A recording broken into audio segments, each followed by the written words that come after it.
안녕하세요. 지식 잉글리시의 헤일리예요. 오늘이 벌써 지식 잉글리시를 시작한 지 3번째 시간이 됐네요. 여러분들이 첫 번째 시간, 두 번째 시간까지도 저의 강의를 같이 한번 잘 따라왔다면은 앞으로 우리의 긴 여정을 우리가 잘 해낼 수 있을 거라는 생각이 듭니다. 자, 오늘은 바로 그 3번째 시간이고요. 오늘은 아마 여러분들의 생활과 더 밀접한 그런 이야기를 하게 될 거라고 생각이 드네요. 우리가 학교 다니면서 가장 힘든 점이 바로 뭐라고 생각을 하세요? 아침에 매일 일어나는 거? 선생님한테 숙제를 보고 선생님이 숙제에 대해서 뭐라고 했을 때 혼나는 거? 그런 거 아니에요. 우리는 다 배우는 것도 즐거워하고 학교 생활도 너무 좋아하고 학교에서 선생님한테 배우고 꾸지람도 들으면서 성장해 나가는 걸 다 좋아하는데 그 과정 안에 있는 바로 시험이라는 배움을 측정하는 도구인 시험 때문에 학교 생활이 더 힘들 것 같지 않나라는 생각이 듭니다. 중간고사, 기말고사 때마다 너무 걱정하고 저도 항상 긴장을 해가지고 되게 힘들었던 기억이 있는데요. 특히나 우리나라 중고등학생들이 가장 두려워하는 하루가 있죠. 바로 고등학교 3학년 때 치러지는 대학 수학 능력 시험이 아닐까라는 생각이 드는데요. 우리나라에서는 그 대학 수학 능력 시험, 다시 말해 우리의 20대 미래를 결정짓는 시험을 하루에 치러서 하루 만에 우리의 미래가 결정되기 때문에 너무너무 힘들어하고 두려워도 하고 고통스러워하는 것 같기도 한데요. 그런데 프랑스에서는 대학에 입학을 할 수 있는 조건을 보는 시험이 우리나라와는 조금 다른 방식으로 치러진다고 하거든요. 자, 그러면 오늘 프랑스에서는 대학 수학 능력 시험이 어떤 방식으로 치러지는지 알아보고 그에 관련된 여러 가지 표현들도 우리가 영어로 함께 공부해 보도록 할게요. 지금 영상 먼저 보고 바로 돌아오도록 합시다.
네, 오늘은 프랑스에서 대학 입학을 판가름하기 위해서 치러지는 객관식이 아니라 주관식으로 치러지는 시험이죠. 바로 바칼로레아라는 시험에 대해서 이야기를 나눠보도록 하겠습니다.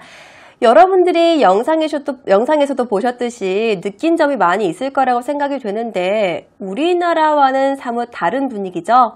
우리나라에서는 정말 추운 겨울에 모든 고3 수험생들이 가서 그 시험을 치르고 그것도 굉장히 긴 시간 동안 치르잖아요. 그리고 나서 그 시험 하나로 그 시험이 하루에 치러진데 그 시험 때문에 이제 어떤 대학에 갈 수 있는지 굉장히 중요한 역할을 하는 그런 시험을 하루 만에 치러진다는 것 자체가 조금 안타깝지 않았나라는 생각이 듭니다. 그래서 우리나라에서도 뭐 일주일 정도 기간을 두고 시험을 치러졌다고 하면은 아마 조금 더 학생들이 부담이 덜 되게 그리고 좀 더 편안한 마음으로 치러질 수 있을 것 같다는 생각도 들었고요. 또한 학생들이 대학에 들어갈 수 있을지 없을지 측정하는 것 자체도 프랑스에서는 20점 만점에 몇 점? 10점이라고 그랬어요. 반타작만 해도 원하는 대학에 가서 원하는 전공 과목의 교육을 받을 수 있는데 우리나라 같은 경우는 사실 상, 중, 하로 나눠서 모든 학생들이 높은 점수를 받기 위해 애를 쓰잖아요.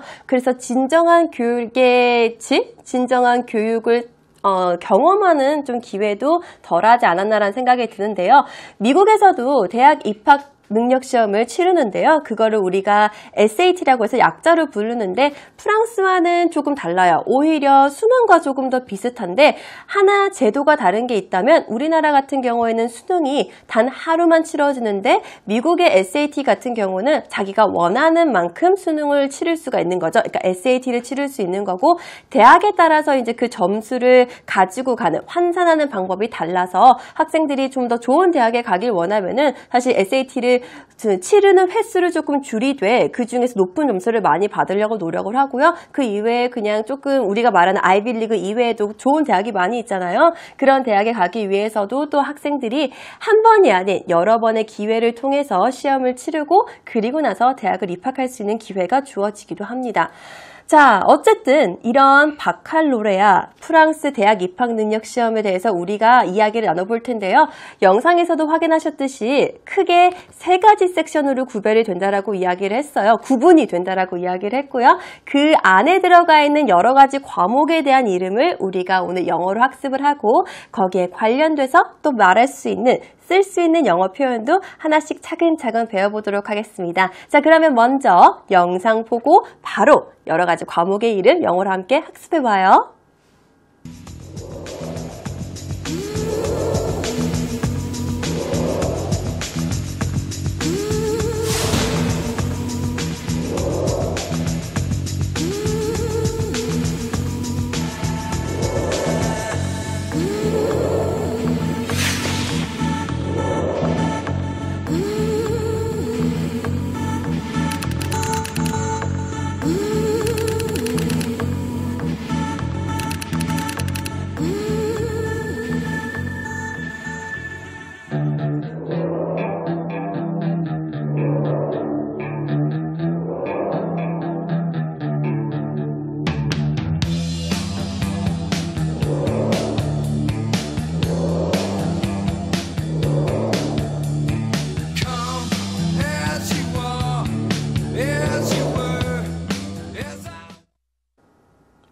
네, 바칼로레아라는 시험에 대해서 우리가 다시 한번 영상을 살펴봤습니다.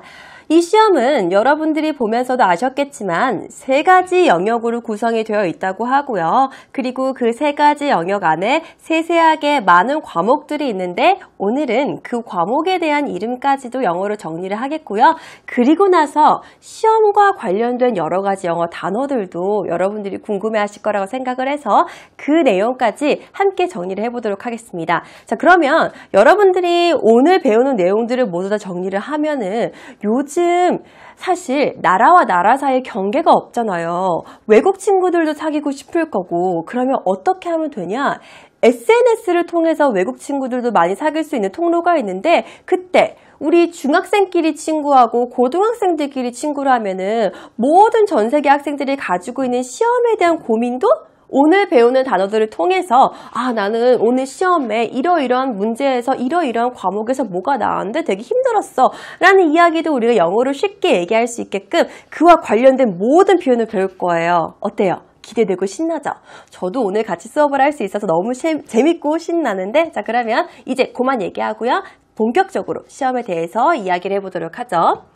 뒤에 많은 학생들이 시험을 보고 있네요. 첫 번째, 큰 세 가지 영역 먼저 살펴보도록 하겠습니다. 자연 영역은요, 우리가 바로 science라고 하죠. science, science, science. 지금 입 안 움직이고 있는 친구들 반성해야 되는 거예요. 우리 계속 이야기했어요. 제가 단어 하나를 발음할 때마다 여러분들도 같이 저와 함께 단어를 발음하는 게 제일 중요하다고 말씀드렸습니다. 다시 한번 science, science. 이건 쉬우니까 나는 이거 안 하고 두 번째 할래 라는 친구들. 두 번째, 경제사회 영역이라고 나왔죠? 경제사회 영역. 길어요. 같이 잘 읽어볼게요. economics, economics, economics. and 사회, 그러니까 경제 사회예요. 얘는 사회는 social science, social science, social science. 다시 economics and social science 붙여서 economics and social science. 한 번 더. economics and social science. Very well done. 자, 이번에는 마지막 섹션이죠. 바로 인문 영역입니다. 자, 요거 발음 잘해야 돼요. literature. 그렇게 끊어 읽으면 그렇게 읽을 수 있는 거거든요. literature. 자, 근데 이거를 연결시켜서 우리는 또 대화를 해야 되는 거니까 그냥 무조건 끊어서 내가 끊어 읽기 편하는 게 아니라 상대가 잘 이해할 수 있게끔 끊어 읽어야 되는 거니까 어떻게 읽어야 되는 거예요? literature를 자연스럽게 literature, literature, literature. 다시 한 번 더. science, economics and social science, and literature. 자, 그러면 이렇게 크게 세 가지 영역인 옆에 보시는 영역이 있는 거고요. 그 큰 영역 안에 조그맣게 세분화되는 과목들의 내용을 살펴볼 거예요.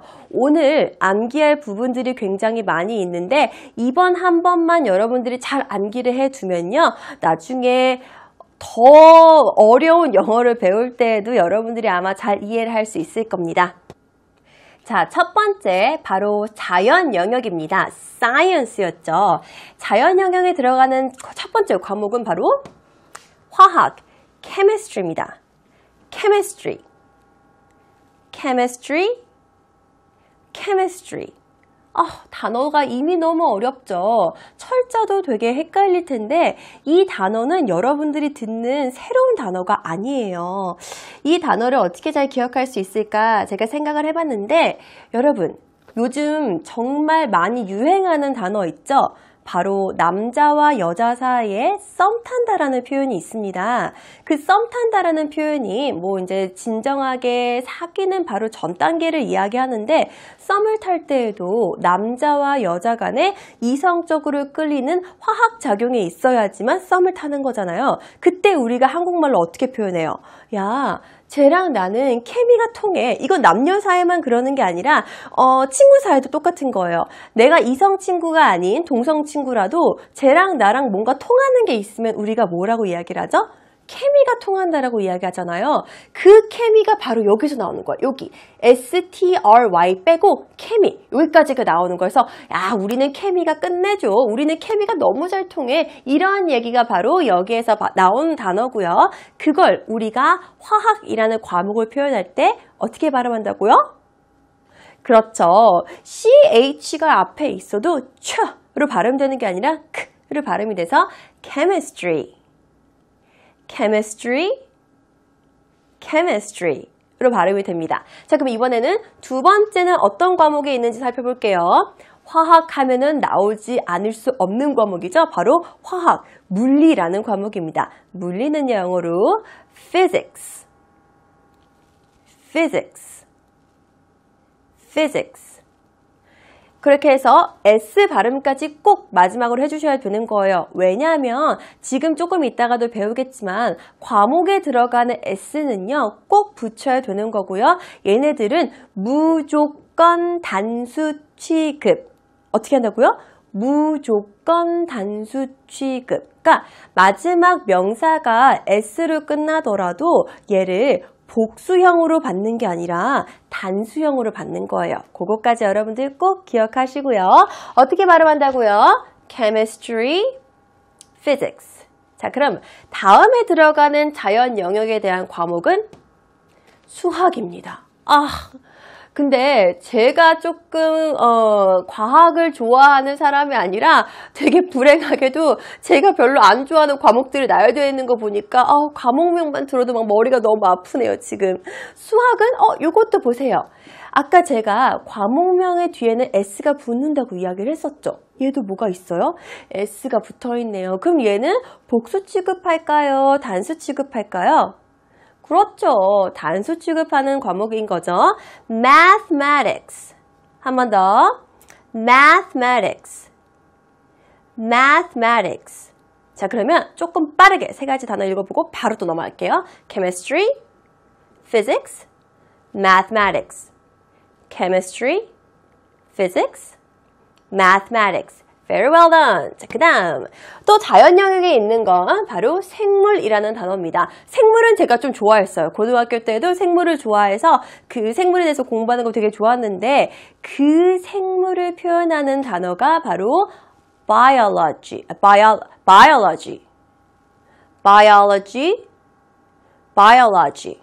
그렇게 발음해 주시면 되겠습니다. 그래서 바이오라는 내용 자체가 뭔가 생명체에 관한 이야기를 할 때 우리가 쓰는 그런 접두사예요. 그냥 여기까지만 알아두시면 되는 거예요. 접두사가 또 뭐지? 이런 것까지 너무 깊게 들어가지 않으셔도 되고 그냥 바이오가 있으면 뭔가 생명에 관해서 우리가 이야기를 하는 거구나 라고 정도만 알고 계시면은 나중에 또 단어를 배우실 때 여러분들이 잘 소화를 하실 수 있는 거예요. biology. 자, 그 다음 자연 영역에 있는 그 다음 자연과학이라는 의미를 가지고 있고요. 얘는 뭐 지구, 행성 이런 것들에 대해서 다루는 그런 과목이고요. 영어로는 Natural Science.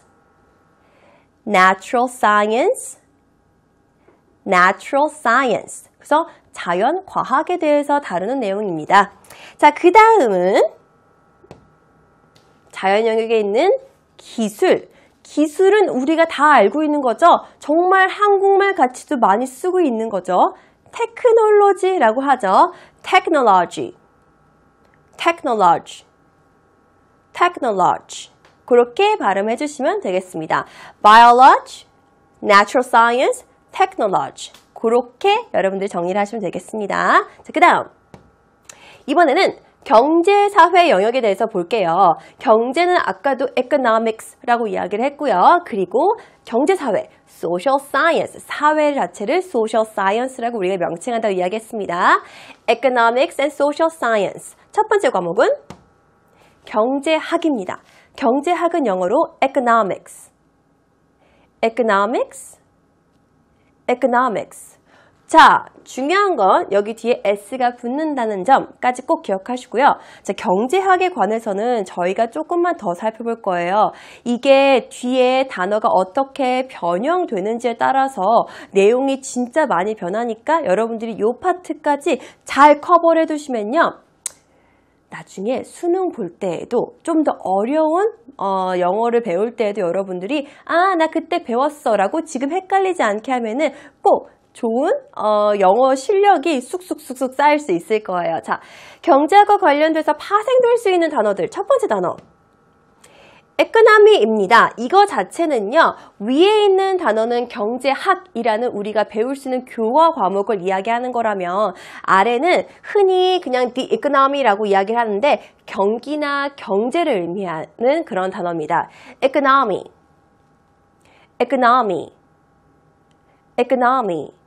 차이점은 위에는 I, C, S가 붙는 거고 얘는 그냥 Y가 붙어서 아예 다른 의미가 돼버리는 거죠. 경제학은 economics, 경제나 경기 자체는 economy. 그러면 우리가 신문에서 더 많이 접할 수 있는 단어는 위에 걸까요? 아래 걸까요? 그렇죠. 아래 거가 되는 거겠죠? 대부분 뭐 경기 침체도 많이 이야기하고 경기의 흐름이 좋다, 나쁘다라고 이야기할 때는 economy라는 단어를 씁니다. 자, 그 다음 파생되는 단어는 경제의라는 거예요. 선생님, 근데요, 뭔가 차이점을 발견했어요. 그 차이점 발견한 거 뭐예요? 맞아요. 위에 우리가 학술을 의미할 때는 S가 붙는데 뭐뭐의, 경제의라고 이야기하고 싶을 때는 어떻게 되는 거죠?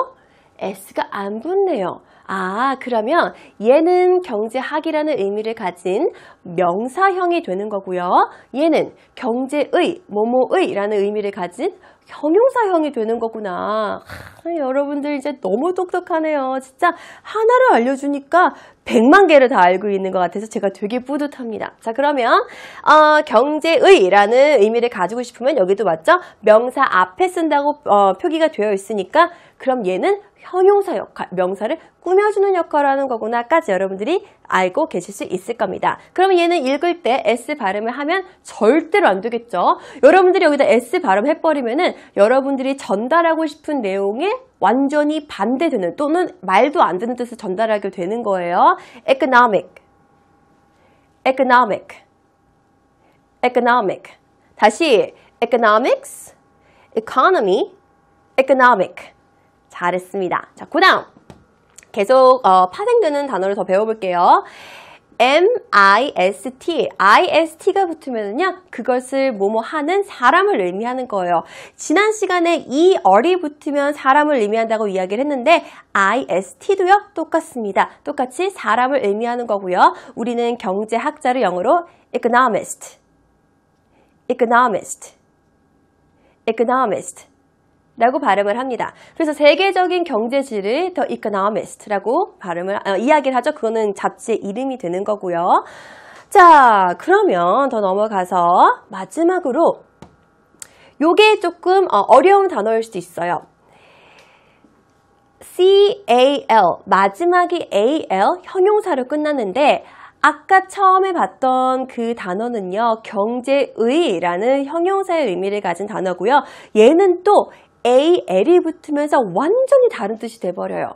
저렴한 또는 경제적인 알뜰한이라는 의미를 가진 economical, economical, economical 이라는 의미를 가진 단어가 됩니다. 왜 이렇게 경제에 대해서 많은 파생되는 단어를 배우는 거예요? 많이 쓰이기 때문에 그런 거고요. 이게 지문이나 문장에서 막 헛져서 나올 때에는 여러분들이 자칫 잘못해서 이해하기 힘들 수도 있을까봐 그런 것들을 미연에 방지하기 위해서 정리해 둔 거예요. 자, 그러면은 우리 다시 한번 볼게요. economics는 경제학이라는 의미를 가지고 있었고요. economy는 경제 또는 경기라는 전체적인 의미를 이야기할 때라고 쓴다고 이야기를 했고요. 그리고 economic 이라고 하면은 S가 붙지 않아서 경제의라는 의미를 가지고 있다라고 얘기를 했고 지금 뒤에 보시는 것 같이 경제학자는 economist 그리고 마지막으로 알뜰한 또는 저렴한 경제적인이라는 의미를 가진 economical까지 정리를 해봤습니다.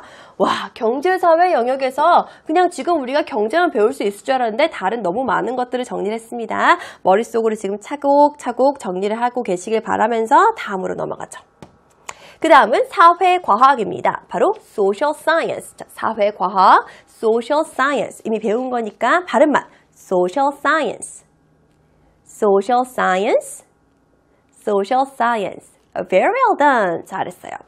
자, 그러면 이번에는 인문 영역. 요 섹션은 제가 제일 좋아하는 거예요. 선생님은 모르겠어요. 인문 영역이 너무 재밌고 막 너무 무궁무진하고 우선 규칙. 이 별로 없어서 내가 마음대로 생각할 수 있어서 되게 좋은 것 같아요. 여러분들도 창의력을 발휘하기 위해서는 인문학 또는 소설책 같은 것들, 고전들 많이 읽으면 정말 도움이 많이 될 거예요. 자, 그러면 인문학에 포함이 되는 교과 과정들은 어떤 것들이 있을까요? 첫 번째입니다. 프랑스에서 치러지는 시험이니까 우리나라는 국어를 보는데 얘네들은 어떤 걸 보겠어요? 본인들의 모국어인 프랑스어로 시험을 보겠죠? 프랑스어는 영어로 French. French. French라고 이야기를 합니다. 그러면 프랑스라는 국가는 우리가 어떻게 발음을 하는 거죠? France. France라고 발음을 합니다. 자, 그 다음 철학입니다. 철학. Philosophy. 다시 한번 Philosophy. 액센트는 중간에 O 있는데 가고요. Philosophy. 그렇게 발음이 됩니다. 그걸 우리는 철학이라고 이야기를 하고요. 다음 역사. 와, 아는 단어 나왔다. 이런 친구들도 있겠네요. History. 위에서부터 French, Philosophy, History. 그 다음 지리는 Geography. Geography.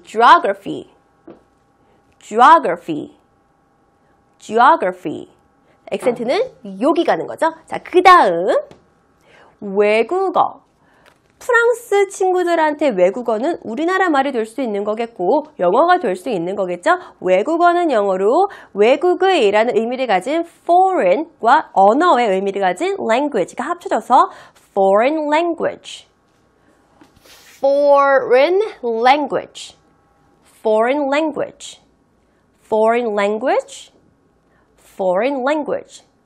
지금 입 다 움직이고 있는 거 맞죠? 여러분들 믿고 있을게요. 다 따라하고 있는 거 맞다라고 믿고 있을게요. 자, 그 다음